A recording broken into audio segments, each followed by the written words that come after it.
Welcome to எம்கேஎஸ்எஸ் உலகம். இன்றைக்கி வந்து இட்லி மாவு வச்சு ஒரு போண்டா ரெசிபி தான் பார்க்க போகிறோம்.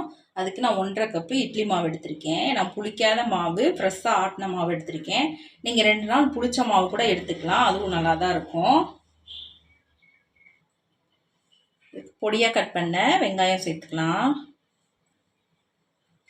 பொடியாக கட் பண்ண கருவேப்பிலை சேர்த்துக்கலாம். மல்லி இலை சேர்த்துக்கலாம். பொடியாக கட் பண்ணிவிட்டு சேர்த்துக்கோங்க.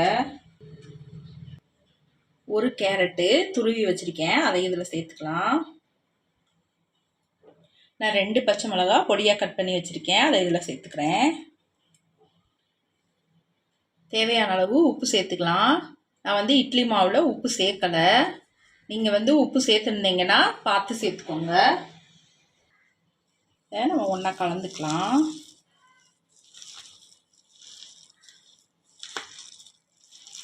இப்போ நான் தண்ணி எதுவுமே சேர்க்காம நான் வந்து மிக்ஸ் பண்ணிக்கிறேன். தண்ணி தேவைப்பட்டால் மட்டும் நம்ம சேர்த்துக்கலாம்.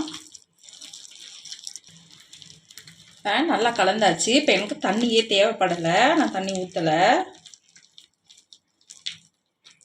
இந்தளவுக்கு மாவு வந்து இருக்கணும்.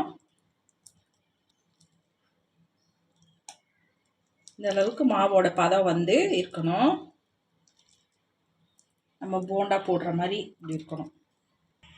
இப்போ அடுப்பில் எண்ணெய் நல்லா காஞ்சிருச்சு. இப்போ நம்ம போண்டா போட்டு எடுத்துக்கலாம். அடுப்பை வந்து மீடியமில் வச்சுக்கோங்க. நான் வந்து இன்றைக்கி குட்டி குட்டியாக போட போகிறேன் போண்டா. நீங்கள் வந்து பெருசாக போடனாலும் போட்டுக்கலாம், குட்டியாக போடனாலும் போட்டுக்கலாம்.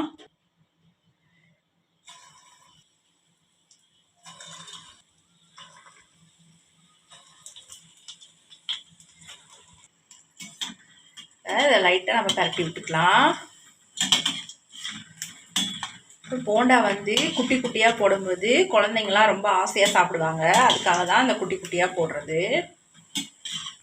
குட்டி குட்டியாக போட்டால் இதை அப்படியே சாம்பாரில் கூட ஊற வச்சு சாப்பிட்லாம், தயிரில் ஊற வச்சு சாப்பிட்லாம், நல்லாயிருக்கும். நம்ம எல்லா பக்கமும் நம்ம திருப்பி திருப்பி விட்டு வடை வந்து நல்லா செவக்கவும் நம்ம வெளியே எடுத்துக்கலாம்.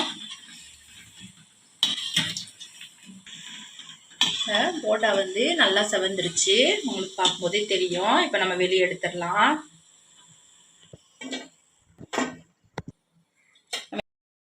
இதே மாதிரியே நம்ம எல்லா மாவையும் போட்டு எடுத்துக்கலாம். நம்ம எல்லா மாவுமே போட்டு எடுத்துட்டோம்.